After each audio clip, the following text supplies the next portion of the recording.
녹화 시작할게요. 29 콘센트고요.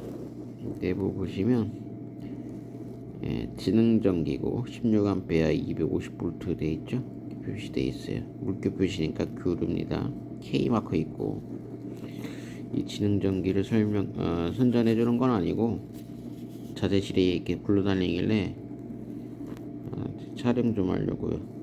여기도 16A 250A죠. 각각 16A 250A, 뭐 16A 250A에서 합해가지고 32A 쓰는 건 아니죠. 같이 해서 16이에요. 그러니까 우리가 숙지를 해야 되겠죠. 공부를 해야 된다라는 거예요. 전선은 보면 친절하게도 설명해 놓은 것 같은데, 1.5 스퀘어부터 4mm까지, 1.5mm부터 4mm, 그러니까 1.5 스퀘어부터 4 스퀘어까지 쓰라는 거죠. 그게 접지단자예요. 이거 눌러가지고 선 넣어도 되고, 푸시 이렇게 엔드 뭐 풀이죠. 누른 다음에 선을 땡기라는 거죠.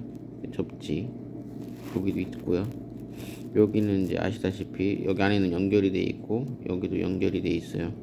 그래서 여기에서 R, N 또는 N, 여기다 R, N 이렇게 끼면은 양쪽 다 이 콘센트 2구에 다 전기가 오는 거예요. 안에서 연결이 돼 있기 때문에 뭐 여기 따로 넣는 게 아니라 하나만 이렇게 꽂으면 다 온다. 그래서 이거는 전체가 32가 아니라 16으로 하나를 쓰든 두 개를 쓰든 16으로 미만으로 제한해야 된다. 저 같은 경우는 한 80%, 16에 80% 정도 쓰는 게 이상적인 것 같다. 16이라서 16 쓰면은 여기 좀 변형이 생길 수도 있죠. 회사에서 뭐 여유를 줘서 뭐 좀 더 강도 있게 내열성 있게 제작할 수도 있지만, 16이라 적혔으니까 좀 안전하게 뭐 14 정도 이렇게 사용하는 게 낫겠죠. 13이나. 일단 이제 다시 또 서류를 가면, 지금 이 콘센트에 대한 설명이에요. 전기공사법 찾아보세요. 이렇게 돼 있죠. 똑같게 여기도 보면 분전반이고 차단기 20A가 하나 있다라는 거고, RN이고 여기 75cm 이상 지표면에서 접지 부분을 박아서 3종 접지죠.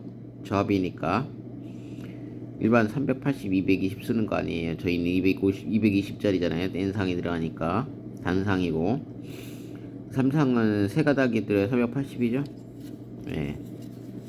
자, N상이 들어갔으니까 Y래도 두상이니까 220이다. 상전압이죠. 선간전압은 380, 1.73를 220에 적용해줘야 되는 거고, 접지선은 점선으로 표시했어요. 이 지표면 딱 밑에 75cm 이상 접지봉이 바뀐 거에서 쭉 접지선이 녹색선 지부위선으로 올라와서 접지 단점이 걸려서, 여기는 이제 이 20A 차단기 전선에 대해서 적용이 되는 접지선을 물려서 갔겠죠. 녹색선 쭉 가서 접지 단자에 물리는 거고, 연속으로 물리는 거고, 각각의 이 간선은 RN이 두 가닥 가서 연결됐다고 표시한 거예요. 이해되시죠? 이렇게 접지 여기다 물리면 되고, RN이 RN 또는 RN 위라던가 밑에라던가 한 가닥씩 끼면 2구는 2구 다 들어와요. 전기가. 그래서 합쳐서 32가 아니라, 다시 한번 말씀드리면 합쳐서 16이에요. 그러면 하나 써도 16이죠. 그래서 전기공사법 찾아와요 한 건 뭐냐면, 이 3개 정도까지를 제가 봤을 땐 본 것 같아요. 조금 기간이 전에 봐서 변경된지 모르겠어요. 왜냐면 제품들도 내구성이나 내열성이라던가 뭐 좋아질 수도 있고, 법규가 바뀔 수도 있고, 또는 뭐 공업용 콘센트라든가 이런 게 있기 때문에, 이런 거에도 제품에 따라서 돈을 좀 더 주면 20A, 20A 이런 것도 있을 수 있어요. 그러니까 지금 기준은 16짜리 기준입니다. 보여드린 거. 그래서 3개까지가 1회로라고 봐요. 1회로. 차단기 하나로 3개 정도. 4개, 5개 이렇게 쭉 달면, 이것도 멀티탭처럼 문어버리나 마찬가지잖아요. 왜냐면 여기에도 부하 걸리니까, 점점 부하 걸리면은 차단기가 떨어지기 전에 저항이 증가돼서 말단 부분이나 이런 데에서 예, 저항이 증가돼서 발열이 돼서 이 16이잖아요. 차단기는 20이고 그렇다고 차단기를 15짜리 달을 수는 없잖아요. 예?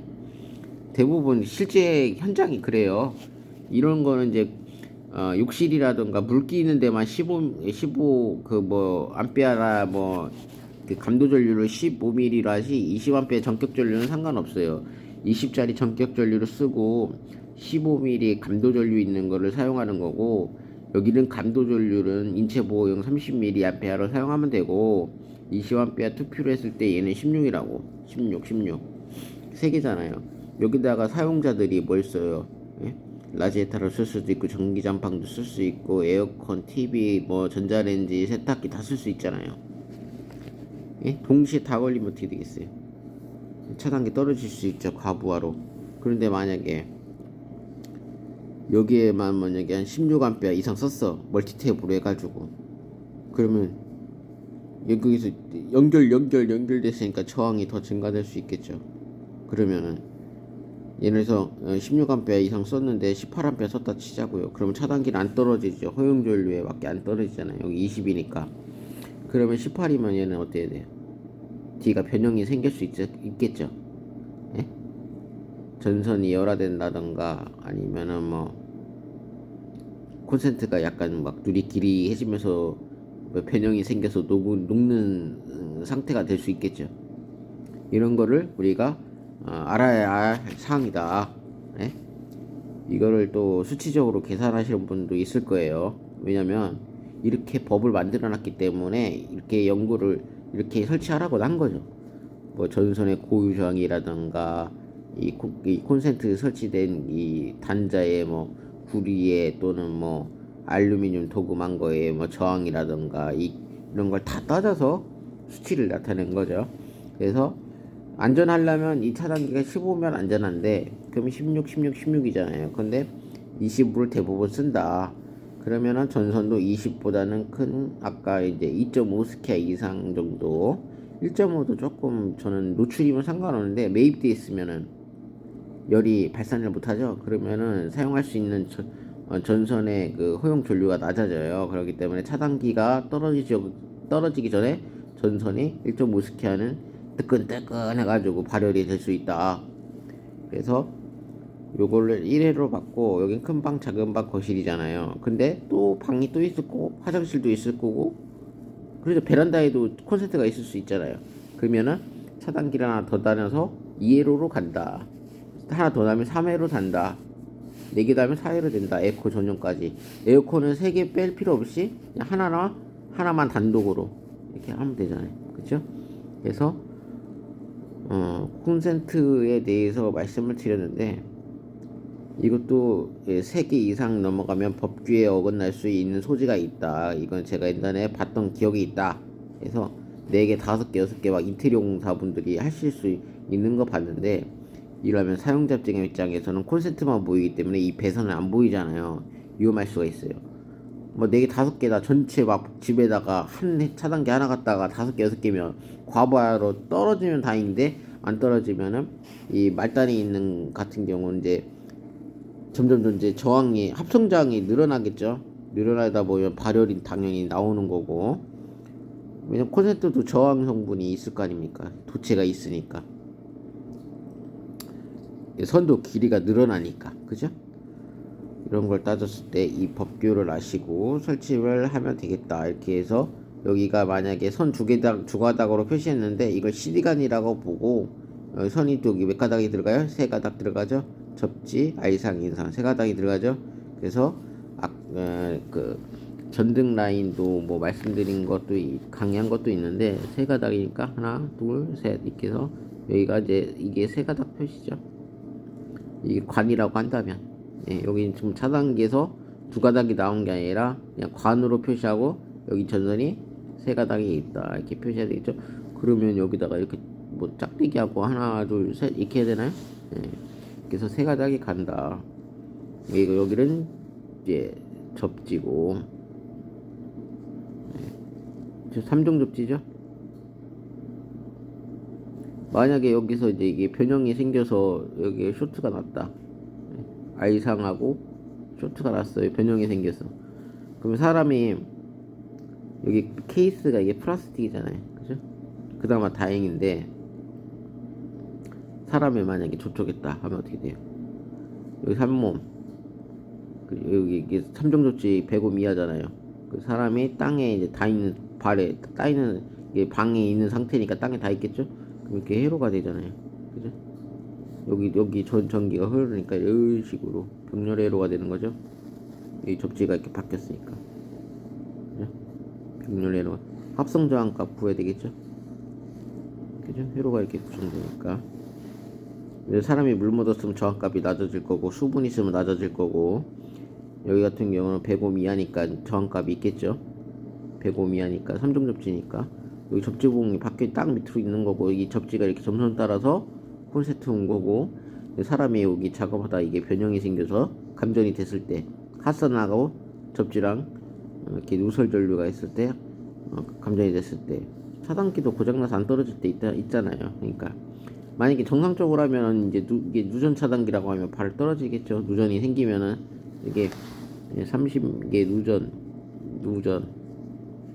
적어야 되는데 누전 30mA 감도 전류 15mA가 이제 부동작이면 16mA 15.1mA가 되면 이게 차단기가 떨어지겠죠. 0.03초 대부분 판매되는 게 0.03초 이내예요. 이내. 그리고 이게 부동작 전류가 18mA도 있어요. 18.01mA가 되면 차단기가 떨어진다. 0.03초 이내. 그럼 통전 시간이 전류의 인체로 통전 시간이 작죠. 그리고 이 접지가 제대로 돼 있기 때문에 인체와 병렬이기 때문에 어떻게 생각해요? 여기가 저항이 작으니까 인체가 물이 다고 해도라도 내가 다하게 유설전류로 먹는 게 아니라 나눠 먹는 거잖아요. 이 3종 접지하고 분류 법칙이 되겠죠. 그래서 간단하게 콘센트에 대해서 설명했어요. 이 CD관이라고 했을 때는 콘크리트 콘크리트 슬라브에서 철근 올리고 바로 CD관 갖다가 쫙 깔아서 철사 갖다가 묶어가지고 이제 나중에 분점만 해서 이제 다 되면은 콘센트 치부하고 여기다가 이제 콘크리트 이제 여기다 이게 복스죠. 복스에다 테이프 발라가지고 콘크리트 안 들어가게 한 다음에 나중에 콘크리트 차와서 분 다음에 이제 건조되면 양생이 되면 콘크리트가 양생이 되면 여기서 로비선 갖다가 여기다 이제 전선을 꼬아가지고 반대쪽에서 다시 당긴다고요. 안에서 밀어주고 선 3가닥을 넣으면 되겠죠. 접시까지. 그래서 또 다음에 설명해 드릴게요.